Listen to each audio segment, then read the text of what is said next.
Hello and welcome to Kirly-Sue's Plant-Based Kitchen with me, your host Kirly-Sue. And today we're joined by the lovely Vee Roberts. Vee Roberts is known to some of our Adventist community because she grew up in the Adventist church, Balham, Battersea, Brixton, almost all the churches that begin with a B in London. So she's well known to us, and she also has a strong interest in vegan food as well. And she's a marketing expert as well. So we're going to talk to her a little bit about how marketing has helped with plant-based food in general. But first of all, welcome, Vee. Welcome to Kirly-Sue's Plant-Based Kitchen. Hi, good afternoon. Thank you for having me. No problem. So first of all, tell us a little bit about yourself, what you do, and then about your experience with vegan food. Well, for the last 24 plus years, I've been working with business owners, food business owners, caterers, authors, stylists, you name it. I've probably worked with quite a few different industries, and I have started my own business. So in the last 8 years, coming up to 8 years in January, I've been actually working with small business owners to help them to get clear on how to build a brand, how to monetize it, but also how to promote it, to keep clients coming in online and offline. Right. Brilliant. And tell us about your experience with veganism in general. Well, I'm not personally 100% vegan. Okay. But I'm extremely interested in it because as a child growing up in church and also growing up with my grandma for 3 years of my childhood while my mum studied, I was, let's say, introduced to the world of vegetarianism. And then from there, it went on to like plant-based foods and, really understanding the benefits of healthy eating. And also I've worked with some very well-known clients in the industry who also run vegan or plant-based or raw food-based businesses. So my interest and passion is there, but I don't live the lifestyle yet. But you're on your way. You're on your way. I'm certainly on a journey. Yes. Yeah. Because I know the benefits of it, definitely. My clients have educated me quite a bit as well. Okay. Yeah. That's cool. So tell us about some of your favorite kind of brands of vegan food. What do you like to eat? What vegan food do you like? I'm going to be honest with you. I like my grand's vegan food, and I also like the vegan food from a very well-known restaurant that's got a few chains now. Am I allowed to mention the name? Yeah. That's fine. Eat of Eden. So yes. Eat of Eden. Yeah. Yeah, they sell lots of really nice food. In fact, it was shortly after seeing your posts about vegan cheese that I learned about macaroni cheese made the vegan way. Yes. And when I went to Eat of Eden, the portion sizes, the food, oh my God. But they're so far from where I am. And then I saw the other day they're going to be delivering to where I am. So I don't personally cook it. I mean, I'll do a little, small like vegetarian stuff, but I wouldn't say I'm all out vegan at home. I don't mind a green salad and, but I don't go out of my way. There's no vegan cookbook here, but I will definitely eat vegan. I love it. You don't have a vegan cookbook? I know. I need to buy your. Okay. No, it's fine. I need to buy your book. I do. Okay. Yeah, no, that's really good because a lot, as you know, as Adventists, everyone isn't vegan or vegetarian, but I would say a lot of Adventists are flexitarians or meat avoiders. So they keep it to a minimum, then they have an interest in vegan food. Yeah. What would you say to somebody who says, oh, I don't like vegan food or I don't eat vegan food? Well, I think that's a level of ignorance, to be honest, because I personally encountered quite a few people that are like, vegan, but they really don't understand that, first of all, there's obvious health benefits. And secondly, it does depend on who's cooking it, because I've been to some establishments and there's vegan on the menu, and it really doesn't taste like my grand's cooking or cooking that I'm used to, which is seasoned and flavoursome. So, I've done quite a few food expos. I've written articles in the Voice newspaper. Just a few months ago, I wrote an article on the Caribbean, Afro and Caribbean food and drink guide. I wrote about, building a brand, etc. And a lot of the brands in there are brands that I'm quite familiar with. And one of the things I would say is that when I work with clients, but also just generally, I notice everyone has their own style of preparing vegan food, right? And then, of course, you've got the raw vegans who just eat 100% everything green. Yes. And that to me, that's very extreme. However, I've seen myself how it's helped to cleanse people and really improve their lifestyle. So I would say to someone who says, oh, and I don't really like it, try it. Yeah. Try it, and definitely dabble in trying some food that you are already familiar with. So if you like macaroni cheese, try the vegan style macaroni cheese, because it will definitely surprise you. I eat a lot of vegan food when I'm out and going to expos and exhibitions, and even managing campaigns for these exhibitions. I'm quite fortunate that I get to interact with a lot of brands that cook and a lot of food stall holders. So that's one of the perks of being in events and marketing and branding, is that you get to actually sample the food as well. So there's been a shift recently over recent years. Veganism was not in the media not too long ago. Let's say go back 10 years from now. Veganism wasn't really in the media. There weren't many celebrities who endorsed it. There wasn't much going on. But in recent years, it's almost like it's been thrusted to the forefront. How do you think marketing has helped the image and the profile of veganism? Well, I have to say, you're right. It has been a long time coming. I think a lot of vegans are now celebrating it. But what's happened is that with the emergence of social media and tech, obviously more people are able to kind of group together and be part of online communities. So I would say quite a big reason for the kind of mammoth growth we've seen, not just in interest, but also in people that are actually practicing vegan, lifestyle, is because of the communities that are being built online. So you've got very well-known brands, magazines, trade press that are really pushing home that message. I mean, I remember going out and seeing on my local tube station, I think I took my children to a museum, and I remember there were like 4 different billboards that were promoting a vegan brand. And I remember I took a photo of it because I was really impressed. And then when I sat on the tube, there was more of these branded, visible outdoor ads. So I think it's come a long way.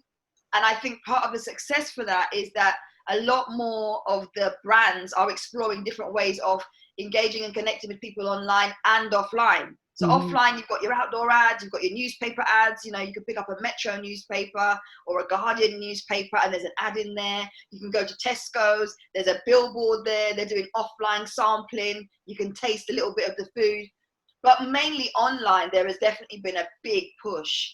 And I'm not talking about like Facebook groups. I'm talking about actual communities that are there literally championing the cause and also educating as well. I think that's part of a bigger conversation that's been had as well. So something slightly different. I want to kind of tap into your expertise. Within the Adventist Church, the health message is the right arm of the gospel. So the gospel is spreading the good news to people, as you know, and the health message is the right arm of the gospel. I think sometimes we could have a stronger approach in how we market or position the health message and plant-based diets and so forth. So for churches who probably want to do something along those lines, what could they do to attract more people to the church through by marketing the whole, turning to plant-based food, would you say? That's a really good question. I mean, one of the things I would definitely advise to any churches is look at how you can use existing channels. So the bulletins, church websites. I know a lot of churches have got church Facebook groups, even the youth teams as well, AYS leaders and so on, even things like Pathfinders, right? Yes. There are many ways that we can channel messages through the churches, but I think it's an adoptive behavior. So people have to kind of take that behavior on or certainly understand it first. So it's about educating first. And I think that's a key thing. So whether it's cooking workshops, whether it's a little session that people might watch online on a Sunday evening, how to prepare your food vegan style or how to prepare a Sabbath meal. It's about educating the community first. That's the primary thing. I think secondary to that is then looking at how you can almost get champions within the churches in the same way that we have, AYS youth leaders, praise and worship leaders, to actually champion the subject of well-being and health. And, that may already exist, I'm not sure, but I think probably if we can embrace that, then you've almost got someone there waving the flag that, when we're having church functions, socials, there is a big push on, vegan. vegan eating and making sure the menu is clean eating and promoting things that are around the vegan lifestyle. But there are lots of things that could be done, you know, to push a campaign around it. You know, you've got the big camp meetings, you know, who prepares the menu for that, speaking to the cook for that, speaking to the catering team for that, even the people who you stay on site with, making them know, you know, we are very, you know, we're about clean eating and veganism. So can we look at the menu beforehand? You know, how can we get involved? And, you know, things like brochures, electronic brochures, and, you know, having mini events. At the moment, I'm doing Bible study at the minute on Sunday evenings. And I think, you know, even at the beginning of that, having a session at the start to say to people, you know, this is a meal you could prepare, or this is something you could do for wellness this week. Those are the kinds of ways you can infiltrate existing channels of communication to drive the message home. I think some churches need to get you on board to help out with that, because I think sometimes, because we know the health message, I think marketing it within the church, because whatever is inside an organization will flow out of an organization. Absolutely. Yeah.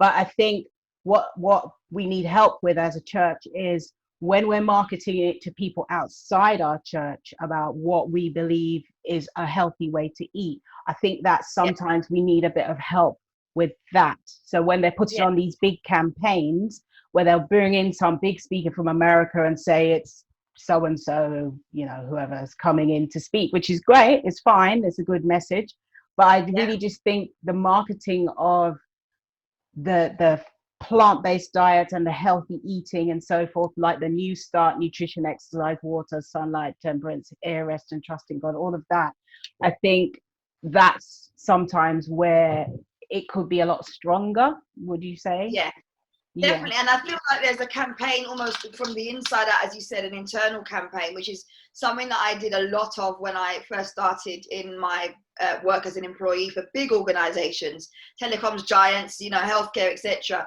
So it's an internal comms piece. It's about educating the staff, the elders, everyone from youth leaders right through to, as I said, praise and worship team, you know, even the people that open and facilitate the kitchens in churches. But just making sure that they're on board. Whether or not they practice it is a different thing, but educating them about how we can share knowledge and literally trickle it down. Yes, I think so. So in terms of vegan food, what's your favorite dish? Not necessarily vegan, that you would think, oh, I wish this could be veganized. Well, it's macaroni and cheese. Hence why I was so excited when I saw the cheese that you had on your page. But then when I went to eat a vegan and I ate it, it was amazing. It really was. And for me, I really like macaroni and cheese. And I actually have a problem with cheese. My problem is that I'm addicted to cheese. Yes, I can sit down and literally just eat cheese, grated or even just on top of pasta. Wow. And it's healthy, I know. But yeah, I love macaroni and cheese. So there's a lot worse things you can be addicted to, believe. It's true. Bad. That's not. Yes. Yes. Okay. So macaroni and cheese. Is there any other favorite dishes you have that you think? Because macaroni, you've basically achieved that. So you now know you can. Different things. I mean, I would like to know how to cook and prepare. And I know my gran always says it's so easy, but like bulgur wheat and the other day I'm working with a chef at the moment, and he prepared bulgur wheat mixed in with like spinach and lemon, and it was amazing. If I knew how to do that, I'd love it. So if that's in your book, we're gonna be best friends. Anything like that, we're gonna be best friends. But I think what can I say in terms of what could be vegan? Because I don't eat red meats. I don't eat red meat, and I really don't like. I'm going off of chicken. So yeah, I'm trying to think. What can I say I would like to eat? Yeah. What's a typical thing that you usually cook if you're in a, you know, midweek meal? What's your typical sort of thing? It varies on my mood. I'm not gonna lie. But if it is, I'm gonna sound boring. But if it is, it's a pasta. It'd be macaroni and cheese. Some people will only do that on a Sunday, but I really do like macaroni and cheese. Oh, so do I. I love it. I eat corn mince, which I've been told now shouldn't be eating so much of it, but I also prepare corn mince. So like doing meatballs or preparing like a spaghetti bolognese and flavoring that up and stuff. But already, again, that's already vegetarian stroke vegan. So you're on your way. You're on your way. You're right. I just need to work out how to make it taste like how my gran cooks it, because I haven't yet dabbled in the stuff that's harder to cook. Anyone can season up corn mince and make it taste like real meat, but to actually be able to prepare like, you know, something that tastes satisfying and seasoned, I just probably need the list of stuff. I need your cookbook, don't I? Let's be honest. Okay. I'll tell you what, some people, I mean, you have a Caribbean background yourself, like myself. I think we're the same country of origin, Jamaica. What I've learned is Jamaicans traditionally, when they think of vegan or vegetarian food, they think, well, it's vegetables, so it doesn't need any seasoning.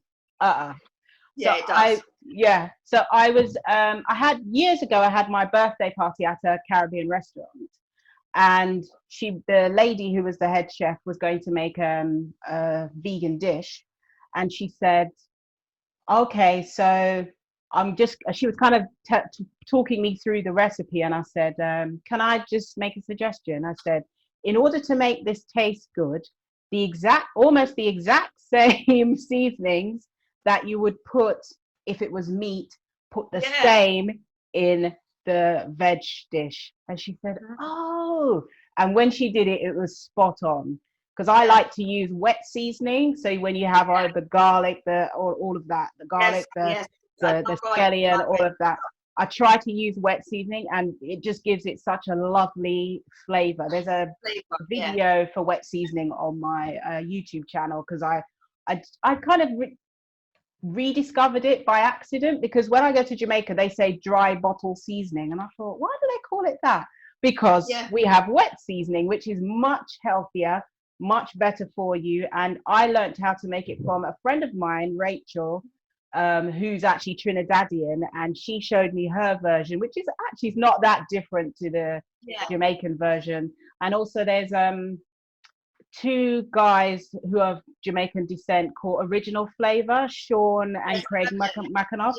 They do the wet seasoning. So I thought, okay. So I've been using that, and that gives it such a wonderful flavor. So for any of your dishes you're cooking, the wet seasoning knocks it out of the park. Yes, definitely. So with regards what you do, tell us a little bit more about what it is that you do, because you're a marketing professional. So tell us a little bit about that. Well, I help business owners to kind of build brands. So if, for example, someone comes to me with, for example, the chef that I'm working with at the minute, he currently serves a restaurant, but he's wanting to go private. So he and I are working together to build his personal brand as a chef.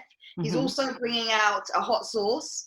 And then he's also going to be looking at how he can serve, certainly in the lockdown period, people that are local to him by doing like a door drop campaign. So that's offline marketing with leaflets. We're sorting out his payment system. We're sorting out all of his promotional messaging. And we're also going to bring him out as the face of his brand, because he's that awesome and he's been hiding away. I work with another caterer who's based in Lancashire. She does meal prep. She also does events. So again, with her, what we've done is we're looking at her social media. So I actually manage her social media pages. But in addition, we've looked at ways that for this Christmas, for those that celebrate Christmas, she can monetize her brand by actually giving people almost like a menu, a buffet menu that they can pre-order. She will bring it delivered to them. Seasoned turkey, pre-seasoned and veg, and all they've got to do is chuck it in the oven. So she basically, what we did was I gave her some ideas to monetize her brand on her experience and what she enjoys doing. She loves cooking. Yes, she does events. Yes, she does table covers and chairs, but actually she loves cooking, and she misses the fact that she can sell through her shop, because she also has a shop and the shop's shut down, obviously, whilst England's in lockdown. So she's looked at different alternatives, and again, monetizing her brand, she's now doing that. So yesterday she emailed me her menu. It looks amazing. She's just started using live video, which I've helped her to do, and now she's selling. She's now selling the product that we came up with. So that's just pre-prepped food for those that don't like to cook, can't cook, won't cook. And basically that's the message we're going with, and she's going to be promoting that from now until I think it's her cutoff is like the 12th or 15th of December. Another brand I work with does sorrel, and does cakes. So I work with quite a lot of food businesses, but what I really like is seeing them go from just selling, let's say, through their website, to being able to sell at events, being able to sell through video, being able to sell to wholesale. right? And then also being able to sell to corporates, which is what another one of my clients did with her rumbles and some fantastic cakes that she bakes. And it's just really about helping people to get clear on, first of all, where do you want to make the money? Secondly, who is your clientele? So I always start with that, and then we work outwards from there. Once we know where you want to make the money, how much money you want to make, and who you want to make money with, working with, I can take it to a whole nother level. So that's what I'm known for. But it's not just food businesses. I work with lots of different business owners from different industries. But I mentioned food because obviously we're talking now, and I'm talking off the top of my head. Yeah, those are the I can remember. Especially because you're in your kitchen, you're making me think of food. So have you ever worked with any churches before? Yeah, I have. I've worked with churches twice to do talks and also supporting them. So I did some work behind the scenes with, I don't know if you know Anthony Fuller. Yes, I know Anthony. So he did a really big convention, and I spoke there on branding and marketing. I've also done some other bits with him as well. And then I did another talk, which was with another church. It wasn't Seventh-day Adventist though. And I recently did another talk online since we've been in the Corona season, around building a brand and marketing online and offline too. So I speak to people because obviously I'm still within the church community. I'm still very close actually with quite a few of my church colleagues from years, because I've been going to church for as long as I can remember. And it's quite funny because I went on Bible study this week, and one of the leaders of the Bible study, she's so happy to see me. She said, for so long, since I was literally like 15, 16, but we're in different churches anyway. But I do a lot of work with churches behind the scenes, and I'm currently just signed a new contract with a church, a Pentecostal church, to do their social media management, because they're doing like food banks and different campaigns for Christmas. And we've taken that account on last week, but we're starting this week for them. So yeah, I do quite a bit of work with churches and faith-based businesses. I thought I'd mention that because obviously this airs out to quite a lot of people in the Adventist community and beyond as well. So in case they wanted to get some help with the marketing of their campaigns or community outreach and things like that. So that leads us nicely to tell us where we can, I know you're everywhere on social media and you have a website, everything. So plug yourself now, girl. Where can we find you? Okay, thank you. So basically I have two main places. And the first place is Instagram. That's instagram.com/insight2marketing. Okay, and then I've also got my website, which is going through a refurb, but it's still up and running, and that's insight2marketing.com. Okay, so those are the two main places, and I'm Googleable as well. Am I allowed to say that? So if you go onto Google, you can search hashtag #I2M for Mike, and you'll bring up all my details. You definitely can't run away from me if you're on that. So hashtag #I2M is my official hashtag, where you can connect with me. And I'd love to hear from anyone that needs support. I've got lots of tips, free tips on YouTube, youtube.com/insight2marketing as well. Yeah. Okay, brilliant. Well, thank you for joining us today. It's been a pleasure speaking with you today and hearing all this information as well of how we can market a plant-based diet. And obviously if there's anyone listening who needs help with that, they can reach out to you at the places that you just said. But thank you so much, Vee, for having you today. Thank you, Kirly-Sue. I've really appreciated it. You're most welcome. Okay, thank you, and see you again soon. Take care. Bye.